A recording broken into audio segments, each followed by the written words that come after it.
Hello again, everybody. Phil Liggett here, and glad to be along with you once more. And this Tony Rominger contemplating one place better in the 80th running of Liège-Bastogne-Liège, perhaps than last year when he was second to Rolf Sørensen. This great event brings together once again all of the best in world cycling, none better than the former world champion Gianni Bugno. Rare smile from him, and not just because he won the Tour de Flanders recently, but also because the weather is so good down here. Franco Ballerini and Claudio Chiappucci, they really are all coming down into the Belgian Ardennes today, because this for them is the big test, the chance to see just how the early season form is coming, and for them it really is a start of the Spring Classic season. There's André Schmil, who won the Paris-Roubaix, one of the finest Paris-Roubaix I've seen in years, and being congratulated by his fellow competitors for that. Moreno Argentin, 4 times a winner of the Liège-Bastogne-Liège, 1985 through to 87, and indeed in 1991. And riding away there, Eric van Lankert of Word Perfect. And here, for me, one of the fine riders of the season, Johan Museo, not just a sprinter, but a man who can go out there and ride the race from the front. Vyacheslav Yekimov of the Soviet Union. He's expected to lead the Word Perfect team in the upcoming Tour du Pont. Raul Alcala now on a new team, having left Word Perfect. He's riding for Team Motorola. And as they roll out here, look down, you'll see the white jersey of the world champion from the United States, Lance Armstrong. And indeed, a proliferation at the front there of the Gewiss team in the blue jerseys. Well, as I say, this is the 80th running of Liège-Bastogne-Liège. It's a race of 268.5 kilometres, or if we talk in miles, 168 miles, 25 teams on the start line. And officially there are 11 climbs on the course, but there are indeed 12, and I can tell you straight away that soon after the start today, around about the 4-kilometre mark, there was an attack by 4 riders, and there were Massimo Girotto from the ZG Mobili team, Roberto Torres from the Festina team, Francis Moreau from the GAN team, and Dante Rezzi from the Jolly team. Well, they've all been caught except 2 of them now, and Girotto is still out there along with Roberto Torres. It's been a long, long day for them in the saddle. They went clear on the Côte d'Hambourg soon after the start. They've had a maximum lead of 17 minutes, but now the chase down really is on in earnest, and the team doing most of the work is the Gewiss team. That's the latest time gap, 5 minutes and 30 seconds, 2 survivors out there, Torres and Girotto. Well, Girotto is one of the grand old men of world cycling. He's won stages in the Tour de France and is a strong rider to go out in front. There you can see the weather is threatening rain. We haven't had any. It's just about 48 degrees Fahrenheit and a 25-mile-an-hour wind coming across from the northeast.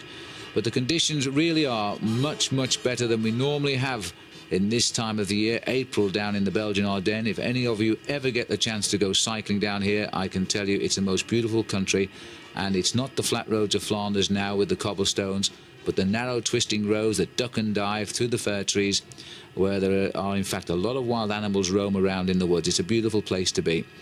Even nicer today with the sun out, 95 kilometres still to race, so that's just under 60 miles left to go. We're heading into Wanne. And there you can see the majority of the main field. We race down to Liège, but it's once you make that turn at Bastogne from the start at Liège that the racing really does get underway.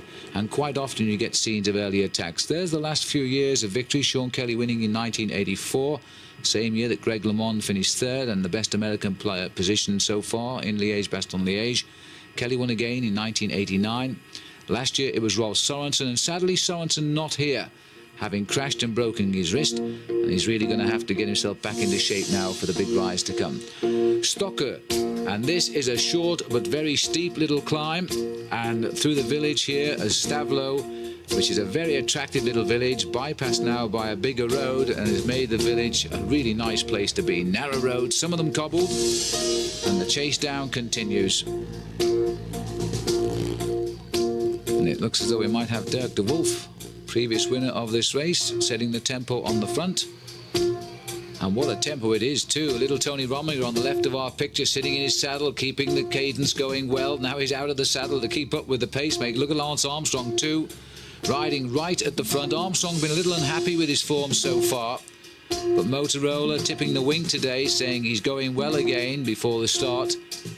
He missed out on Paris-Roubaix, and I expect he was pretty happy about that when he saw the conditions of the day. But Rominger now setting the pace. A little bit of a surprise so early on in the course here, as Rominger rides strongly up the front, and quite clearly Armstrong has decided to mark Tony Rominger, who's made no secret about the fact he wants to win this race. Rominger too has been away training in preparation, and Armstrong firmly latched onto his back wheel. And a marvellous little climber Tony Rominger is when he's like this. We saw him dance over the Alps and really cause some pain to Miguel Indurain last year. He won both of those alpine stages of the Tour de France, but he couldn't shake off Indurain. But I wonder, you know, whether in fact he will be an even bigger challenge this year in the Tour de France. Number 2 in the world, and the man who's number 1 is of course Miguel Indurain. But this little breakaway beginning to establish now, and Rominger is the rider setting the pace.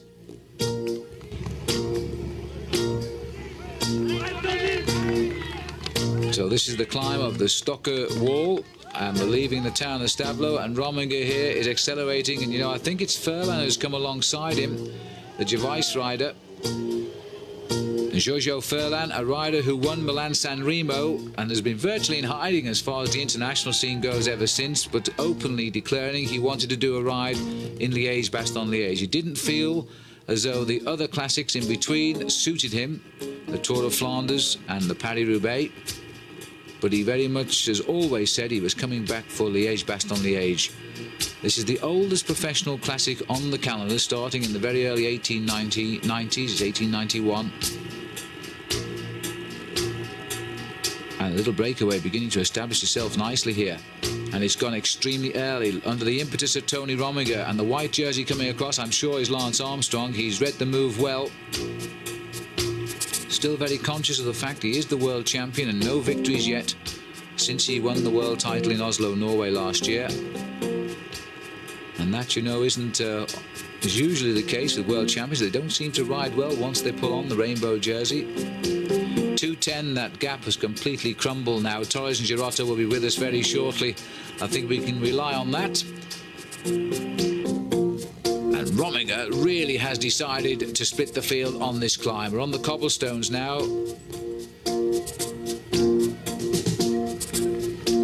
And Rominger looking for no assistance at all here in Stavlo, for anybody to come up and help him out. He's quite happy to continue. Stoku is the climb in which he made his move. And there's Armstrong. Armstrong is going really exceptionally well now. And the leader of the World Cup competition, wearing the jersey there. This is Claudio Chiappucci. The other one was André Schmil, winner of Paris-Roubaix, now the new leader of the World Cup. This breakaway beginning to establish itself. Furlan is here. Chiappucci. La Haute Levée. Now the little coats come thick and fast. They're short and very sharp, and on occasion very steep. And the riders here really have begun to attack very early on. It's Evgeny Berzan who's gone up alongside Claudio Chiappucci. Now it's Armstrong's turn to follow the wheel through as Schmil drops through on the inside. These riders are working very well together to establish the gap. And the motorcycles are being allowed in, but only to get out of the way, I think, because there's a group coming up very quickly. But look in the far distance there, and there's no sign of the main field at all. This looks as though we're going to see an early selection of some very strong men indeed. And the MG rider coming right up, it looked to me as though it was Maximilian Sciandri.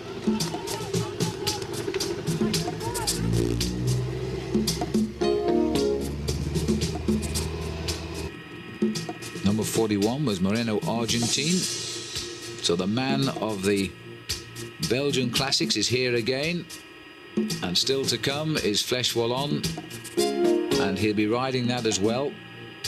And he's always excelled in what used to be the Ardennais weekend. They used to hold the two big races on Saturday and Sunday, and that was quite a tall order. And Chiappucci bridging the gap very quickly because the pressure is still being applied, I think now by Evgeny Berzan.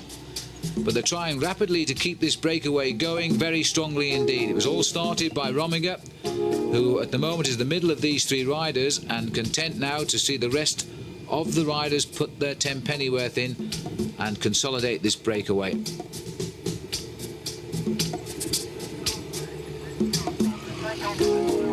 Good to see that Chiappucci has found himself a little bit of early season form.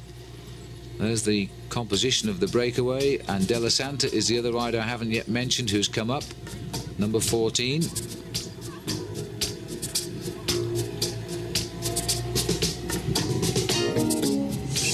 Well, they're leaving themselves the best part of 55 miles to survive this, and Rominger is just having none of it. He's even going faster now. Armstrong marking the move well. The only Motorola rider that we've seen come to the front of this group. He's watched the moves, he's followed Rominger. We're on the way back up to Liège and then the suburb. This is Edwin van Hooijdonk here. Now he must be at the head of what is the remnants of the peloton just at the moment. Word Perfect really could do with a good result right now. They're not having a great start to the season. And Van Hooijdonk is trying to bridge the gap. He's recognised that the train is departing from this particular station because the Mavic team car has now been called in, which gives us at least a 30-second advantage. And Van Hooijdonk is going to have to work hard to get across. The Vice team well represented here.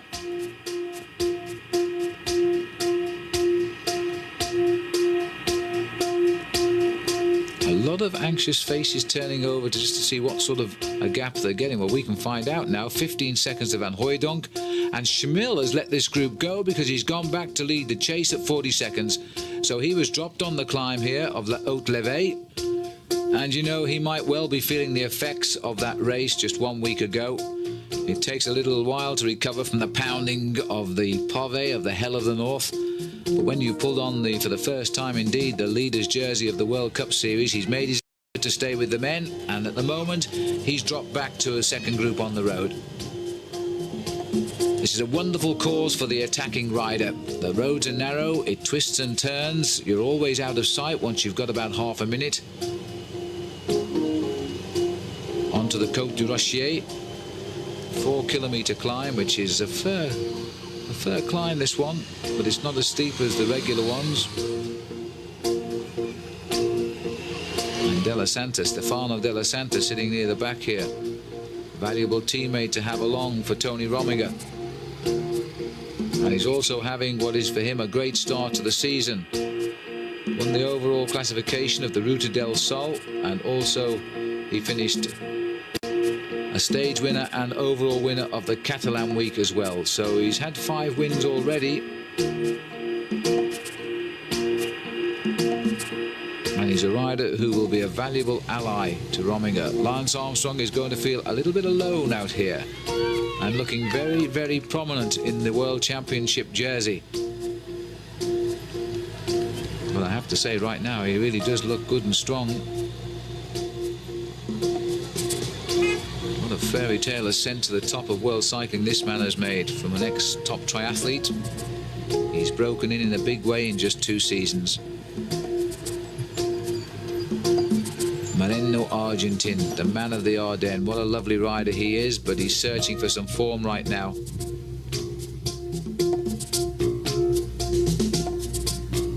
And all of the team cars are still not here, which indicates our gap is no more than 30 seconds. Let's have a look out to the right of the helicopter, see if that group, well, Van Hooijdonk appears to have gone back, and he's gone back in a big way. This is a big gap now. It's got to be up to 50 seconds.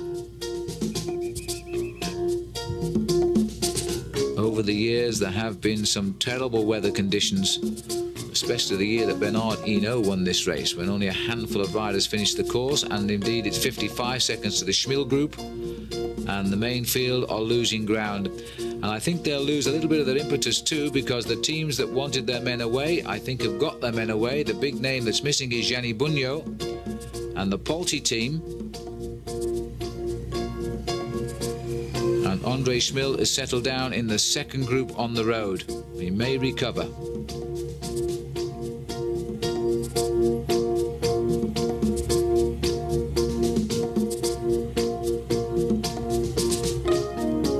Armstrong setting the pace now, looking for a little bit of help. Oh, in fact, this is the chase group because Schmil is in there, and it's the white jersey of Schmil second from the back of the line. Kengialta's here, and Pensek, little Frenchman who at one time showed great ability and we thought would win the Tour de France, but it never came well for him in the end. And there is the other group. So they really have that attack by Tony Rominger has blown this main field totally apart.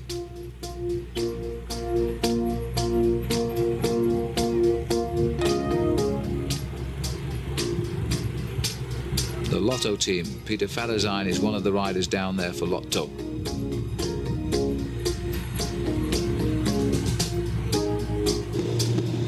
Let's go back down and join the leaders here. Claudio Chiappucci. Nice to see the man is making an early return to top form. Turned professional back in 1985, Claudio Chiappucci, you know, but he never really impressed anybody until 1989. That marvellous breakaway in the Tour de France. He didn't win a race, in fact, for the first 4 years of his career. There was no indication that this man was going to rise to the very pinnacle of world cycling, but as a commentator, I can tell you I'm happy he did, because he seems to disregard real tactics and just has a go, and the crowd love him for it. But he's in the breakaway today. Maybe he'll get a good result here. As Armstrong again marks Tony Rominger, I think it is, who's opened up a little gap, but they don't want to go clear. Armstrong feeling it's too early to take up the chase and start to work here with the leader. Much too far to go.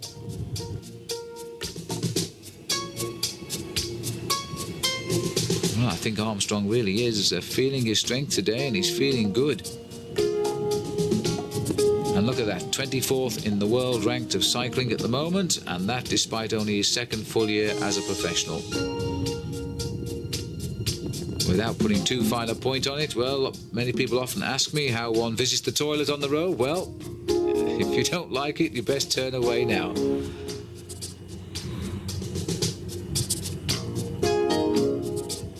And the field is regrouped at the front. That breakaway going clear all the time. Argentin brings the line through, keeps the pressure high. And now just behind him is Berzin. This is a very, very strong breakaway. Gervais have 3 men up here, and that could cause problems. If you've seen the way the teams can work, and with 3 men in this breakaway, Rominger will have noted it for sure. Armstrong must feel a little bit overawed by the presence of these teams. He's really going to have to work out how he can get rid of any of them if he can win. If it came down to a sprint finish, of course, I would put my money on Armstrong right now. He's a very good sprinter. But Liège-Bastogne-Liège now finishes on top of a climb, and that might throw the advantage another way. 3 climbs still to come before the finish.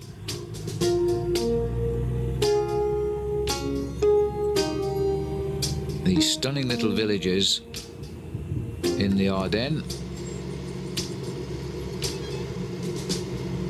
Number 45 here at the back of the field, and just keeping the pace nicely together.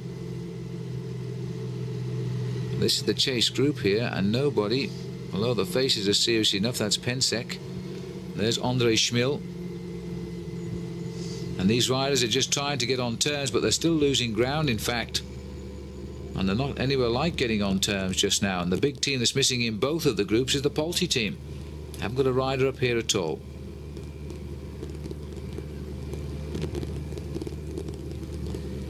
And there is Johan Museu as we go back up to the leader. And this is the world champion having a chat now with his team car to find out what is the composition of that chase group.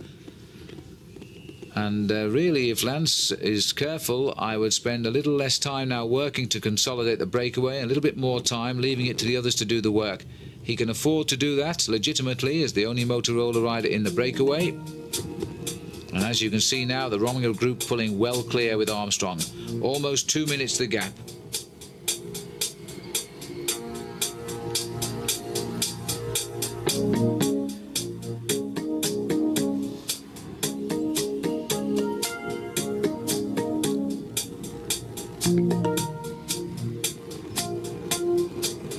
And Armstrong still willing to keep it going.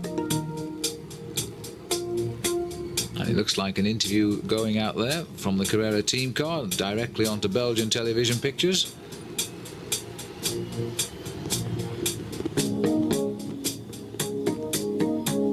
Côte de la Redoute, 5 kilometers or 3 miles to the top. This is an absolute brute. Has often been the springboard for the riders when they jump away to victory. These are the 5-6 leaders now of the 80th Liège-Bastogne-Liège. The La Redoute climb starts when you climb away from the village of Remouchon. It's short and very steep. It's 1 in 5. And always a nice crowd here, and today especially because the sun has now come out even more. And the favourite sitting here at the back. The favourite indeed, the man who forced the attack that wiped out the breakaways. And now Tony Rominger has got 1 or 2 other problems on his mind. I don't think that Moreno Argentine has the strength to cope with Rominger yet. There's no indication of that. In fact, as I speak, Argentine has been slipped away from this group back to 45 seconds. I didn't see him go. And Schmill is closed in a little bit with his group at 1:32, but they're now preparing for the climb of La Redoute. It starts gently, but it soon kicks. You climb up past the main motorway to Mons, which runs on their right shoulder. And then it goes into very narrow roads, and there are always thousands of spectators up there to shout the riders over the top. Then they plunge down narrow lanes and eventually make their way up to the next big climb, which is the Côte des Forges, and which in the past I've seen Pedro Delgado try to shake off riders like Sean Kelly without success. Sort of area where they must try and rid themselves of a man like Lance Armstrong. But Lance, you know, although he may not be seen as a great mountain climber, he's such a strong rider. He can ride these small hills and ride them well. To the credit of everybody in this breakaway, they are working together. Argentine has gone now. That's good news for Rominger and for Armstrong too, of course. But still here is Ferland and Berzin, 2 riders on the Gervais team. Rominger is here for Mapei with Della Santa, and Armstrong and Chiappucci.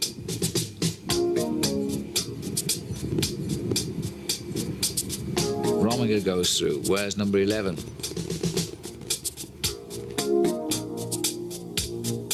This is the turn now over a small stretch of cobblestones here. Usually on the day before Liège-Bastogne-Liège, they have a criterium over these cobblestones for amateur riders in the town of Remouchon. This really is a holiday town. There isn't a lot of industry at all down here. A very pretty town. The riders will now peel off to their right into a narrow back street which leads to La Redoute. And actually the climb itself, there's a small sign which takes you up it if you're ever down here on your bike. You can't get lost. They'll guide you up La Redoute, and then you'll need a fairly low gear to get up, normally around about 39, 26 or 27 if you're not a top-class racing cyclist. These riders will probably use 23 or 24 back sprockets. It's steep. Just the sort of climb to suit Tony Rominger and Claudio Chiappucci.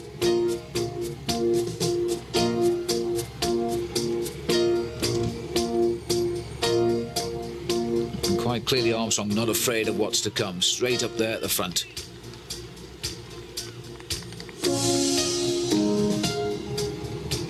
These are the turns now around the back streets as we make our way up to the climb. We'll go under a railway bridge, I think it is, just before we start the climb. And it's a straight road for a while as you climb above the motorway, the autoroute on the right-hand side. And if tradition prevails, we'll see all the cars stopped, which, as you probably know, is totally against the law, but I'm afraid you can't stop the spectators doing it. This is cycling mad Belgium, and I'm quite sure we'll see the cars just simply stopped to watch the passage on the lower road of the 80th Liège-Bastogne-Liège. Little Tony Rominger dancing on the pedals, Armstrong in second place. Claudio Chiappucci seems content to ride last man at the moment.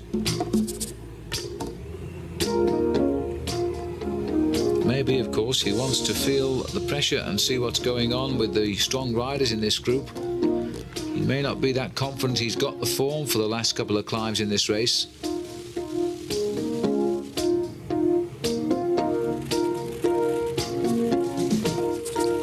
There's the right turn as we go under the bridge. It's the road bridge, and look at the cars, the way they're parked. You'd think it was a Le Mans type road racing start for the cars there. They've completely blocked up the autoroute as the race goes through on the inside road. Very narrow road, but very good service at this point. Maybe the camera from this angle will give you some idea as we climb up the hill. Now, surely Rominger will try to attack on this climb, but I don't really know why he's setting the pace, maybe to keep it very high, but I would have thought he'd have been a little bit better to have come from 3 or 4 men down and accelerated sharply to try and hurt the riders in this group. Furlan and Berzin are sitting very near the front and watching him. And you can hear the cry there for Allez Tony. Very popular figure here. It's because of Rominger. We had such a great Tour de France last year because he was attacking all of the time, although he lost so much time with bad luck and penalties early on in the Tour de France. He lost all hope of victory before we got to the mountains, his favourite domain. Only 12% at the moment, La Redoute.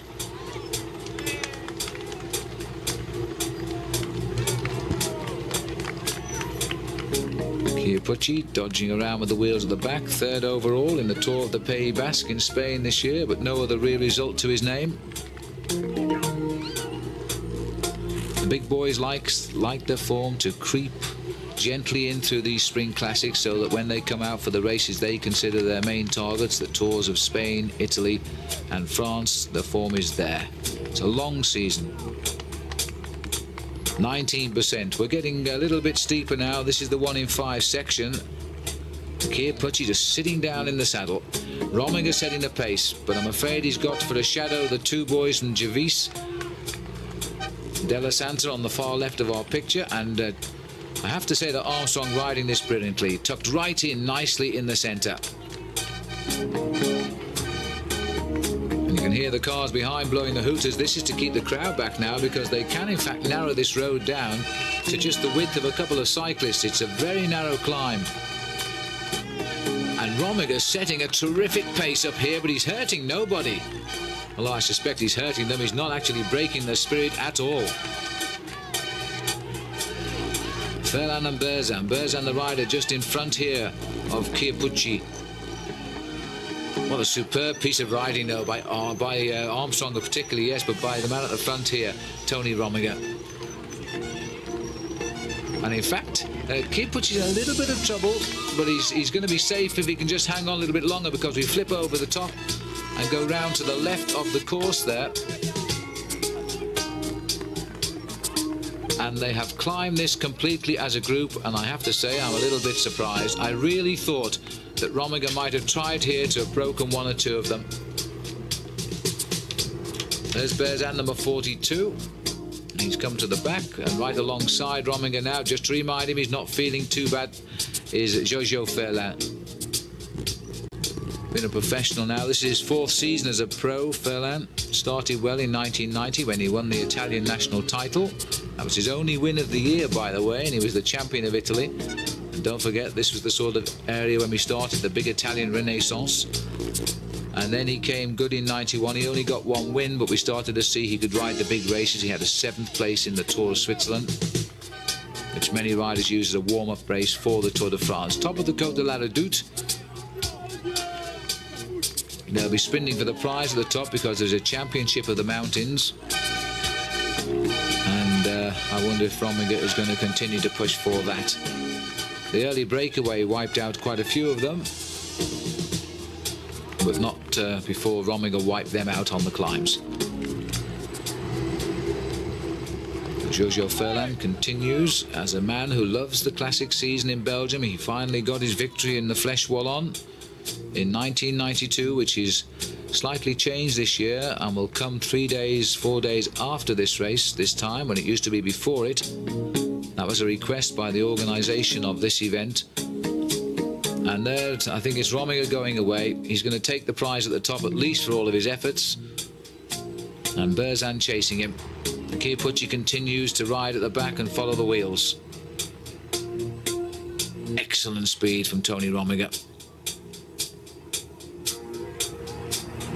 And Rominger has no plans to stay around for the upcoming Flèche Wallonne. He's now going to prepare after this event for the Tour of Spain. He's gambled everything on the victory today, which Sorensen took from him in the finish last year in the very wet Liège-Bastogne-Liège. I'm sure many of you will have a recording of that, and you'll remember that Sorensen won so convincingly. And you might like to know too that Rolf Sorensen requested up one of our tapes of last year's Liège-Bastogne-Liège, which we gave him in one of the classics, and it's a great souvenir for him because he always wanted to win this great race.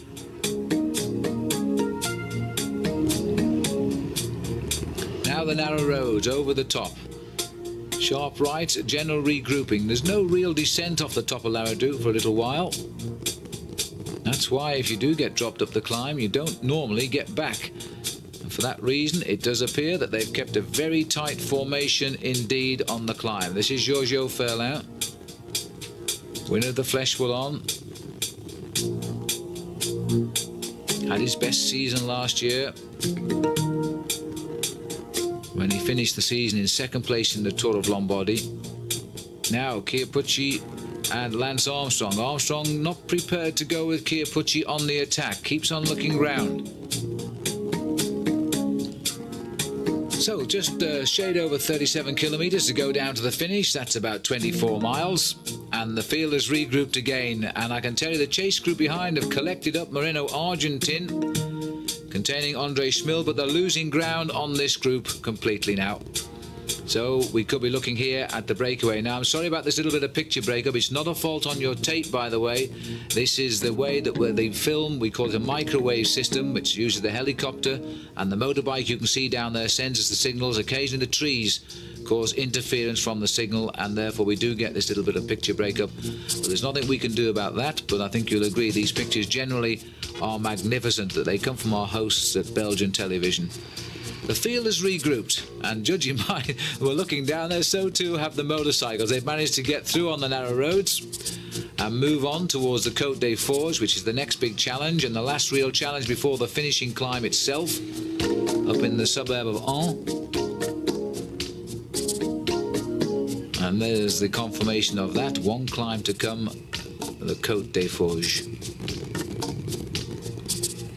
Ferlin, Lance Armstrong, De La Santa.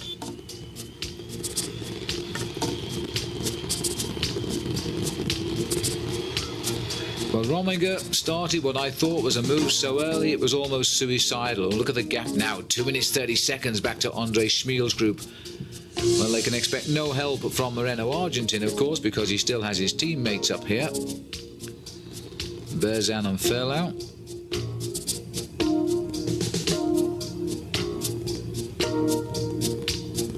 Claudio dangling off the back. He hasn't done hardly any work at all in this breakaway.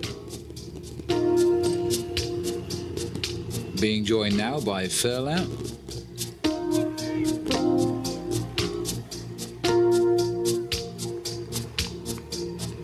May have been back to the team car to check out what's happened to the team captain, Argentin. Still looking quite cool and collected. You may remember a couple of years ago when Argentin won the race, he won it here by destroying the opposition on this very slope. He was going so well, he allowed them alongside him, and then he turned the screw so tight he cracked them. Well, not today. There's Giorgio's previous performances in Liège, 8th in 1992, 7th last year. He has, of course, won the Flèche Wallonne, the other half of the Ardennais Classic.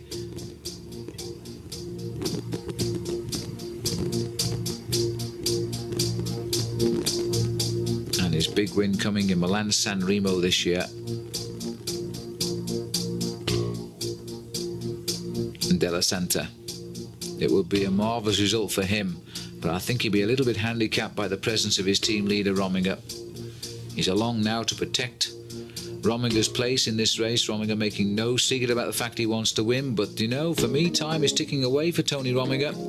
He's got one climb to come, then the climb up to Ans, which is the finish is just over the top as the road flattens out a little bit. It's not the sort of finish for Rominger now in this sort of company. Rominger tried, well, he kept the tempo on the climb of La Redoute, but he didn't accelerate sharply, which might have shaken off one or two of these riders. Indication may be that he hasn't quite got the edge to get rid of these boys. A little bit of a message coming up for Mr. Chiappucci. Well, it won't be to ask him to sit near the back because he's been there all day. But I feel that Chiappucci is riding a clever race. He has no teammates in this group. There are 2 teams represented with 2 men here, so why help them win the race? And I feel that Lance is perhaps riding a little bit too strongly in this leading group when he doesn't need to. Rominger checking on everybody as they go by him. There's Lance going through again. Similar erratic style to Chiappucci. He's always in the saddle and he's out of the saddle, keeps his rhythm high that way. And Rominger seems to be allowing 1 or 2 turns to go through. No, maybe not. He's gone through this time. He may feel he's just negotiated Lance Armstrong to be where he can see him. He may have already sensed that Armstrong is the man to beat now in this breakaway. Well, American riders have never won Liège-Bastogne-Liège. Greg LeMond had a 3rd to Sean Kelly a few years back. That remains the best ever finish. That was back in 1984. And victory now, well, when you're world champion, that would really put Armstrong into the class of the big-time bike riders of years gone by. Eddie Merckx won this race no fewer than 5 times. And, of course, he was world champion on the occasion as well. Steady progress towards the Côte des Forges. Main road climb. And once you get to the summit, you flick left and you dive down towards Liège itself. But no longer the flat finish where the sprinters could come back into play as Sean Kelly did when he finished ahead of Phil Anderson and Greg LeMond that year in 1984. Now you go through Liège and up the back suburbs and the nasty little climb to the finish. Well, that again is a reminder of the group. 3 Italians. What a great season the Italians are having yet again. They go from strength to strength, and so does the sport now in Italy because of the success of their riders. Italian press and Italian spectators very hard on the riders when they don't get the results they require.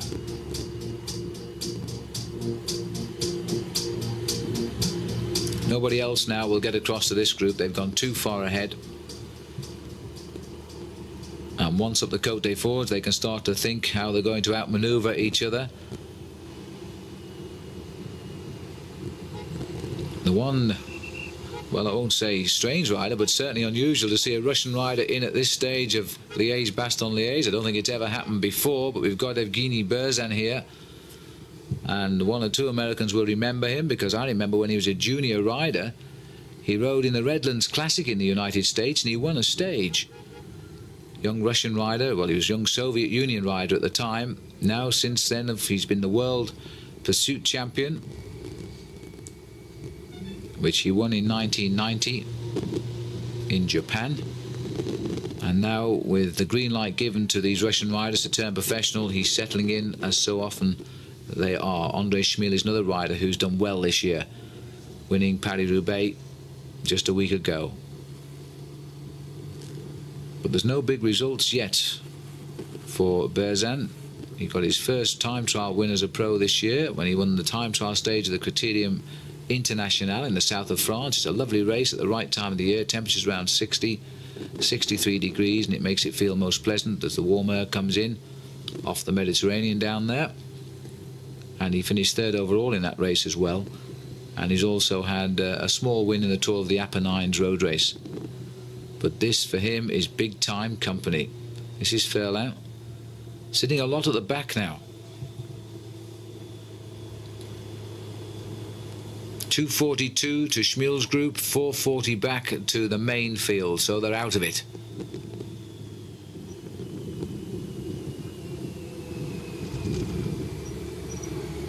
Della Santa, still prepared to work hard with his team leader alongside him. And a very appreciative crowd.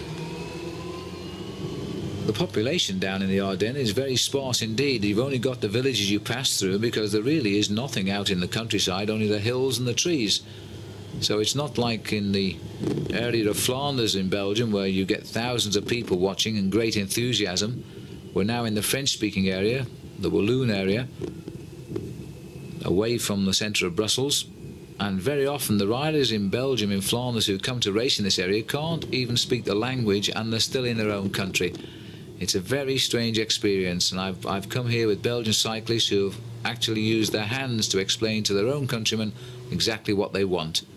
Because very often the Flemish-speaking riders don't speak any French at all. Côte des Forges, this is the main road climb. It's a long, steady drag, but it is a climb you can springboard away on if you've got the strength.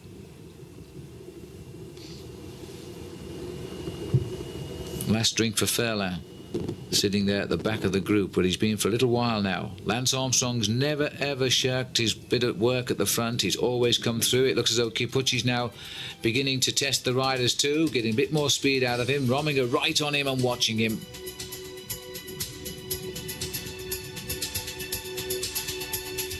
You can almost feel these riders now actually planning their next move. They are just thinking what they can do now to break up what is turning out to be a six-rider compact machine. None of these riders, to me, have shown any indication of weakness. One or two have missed their turns, but it's not because they're tired, it's because they're playing their cards. They know Rominger's ambition to win this race, and there he is. Chiappucci would just love to get a result like this here. One rider who so nearly won the Tour de France until a certain Greg LeMond descended the Tourmalet, caught him at the bottom of Luzardidon and then wrote him off on the climb, and went clear with Miguel Indurain to win the stage, where he finished second LeMond. Indurain won the stage, LeMond won the Tour, and Chiappucci had lost his chance. I think basically anybody who loves the sport would love to see Chiappucci win that great race.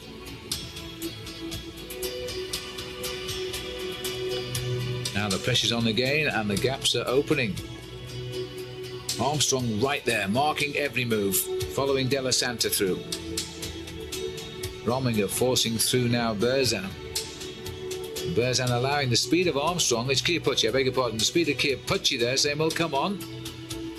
He really has found his strength now.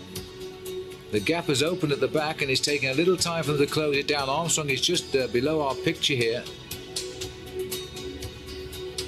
But they're all basically together. 15 miles to go. Once they're over the Côte des Forges, the only other challenge of the day is the finish.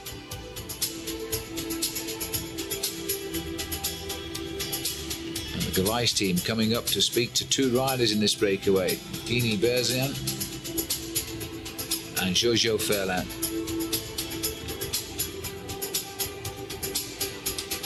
And Rominger again riding close formation on the steeper section of the Forge, 10% or 1 in 10, just under 2 miles the climb.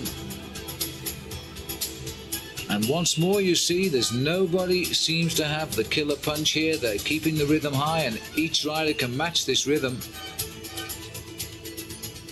And Rominger, who's been on good form all season, he's looking forward to another Tour of Spain in which he aims to become the first rider to win that race 3 times.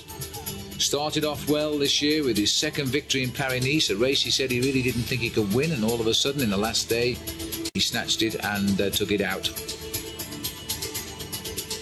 And Berzin, who finished 3rd in the Criterium International, might be worth noting that Rominger finished 2nd in that 2-day race.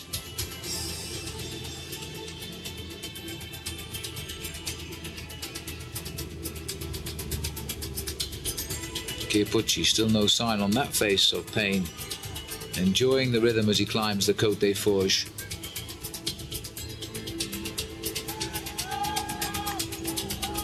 Sitting at the back, Fairlane. A little bit of time out for him this last few miles. Well, Armstrong should be getting increasingly confident here. He's ridden a brilliant race. He's worked hard in it. He marked the man he always wanted to mark right out at the beginning. Tony Rominger was able to go with him when he launched that terrific attack around about Stocku. and then has never tired of helping this breakaway along. And if he comes to a sprint, surely Armstrong is the man who's going to take it out. That would be my feeling now. And a world champion winning Liège-Bastogne-Liège, well, that would look tremendous.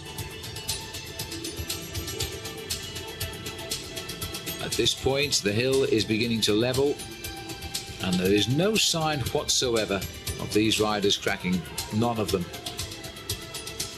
Chiappucci has set the pace on this climb, continues to do so, and when he feels good, he always does this. He looks around, he points at them, he cajoles them to come through, and Della Santa has clearly said, I'm not interested in coming by you.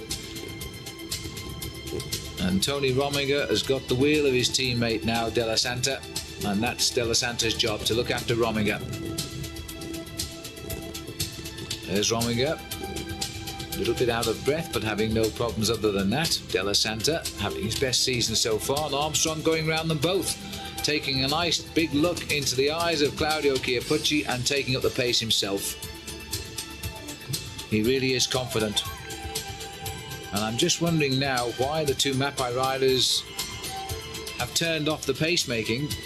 If they're not going to work, I really would have expected Rominger to have launched a really strong attack to try and break up this group. He can't possibly believe that he can beat these riders in the finish, even though it's an uphill finish. I don't think he'll be strong enough to shake them.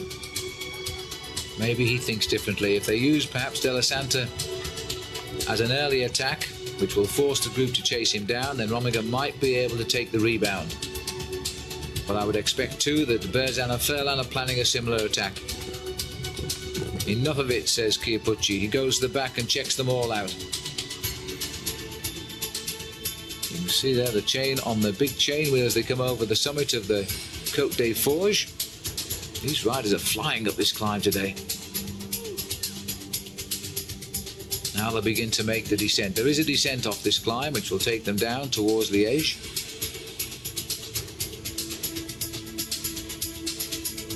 Well, at least the riders can't believe the luck that the weather has turned out so delightful here for this one. The 80th running, perhaps deciding that this should be a correct way to celebrate what is notoriously a bad weather classic, as we're now inside the last 12 miles to the finish. Rominger, strange position Rominger. Straight arms, pushing himself back off those handlebars all of the time. Not so with Berzan. He still rides with that lovely pursuiter's style, which he won the world title back in 1990 for the old Soviet Union. Berzan is now a rider who settled nicely into this event as a pro. And Jim Okovits here, the manager of Motorola. Well, it would be nice to be a fly on the wall now, because I don't really know what Jim could tell Lance other than to take it easy and plan something near the end, because he's got the sprint, not to work too hard. The group behind is not coming back. So there's not a lot of point now in wasting your energy to tow these riders to the line and lose the finish.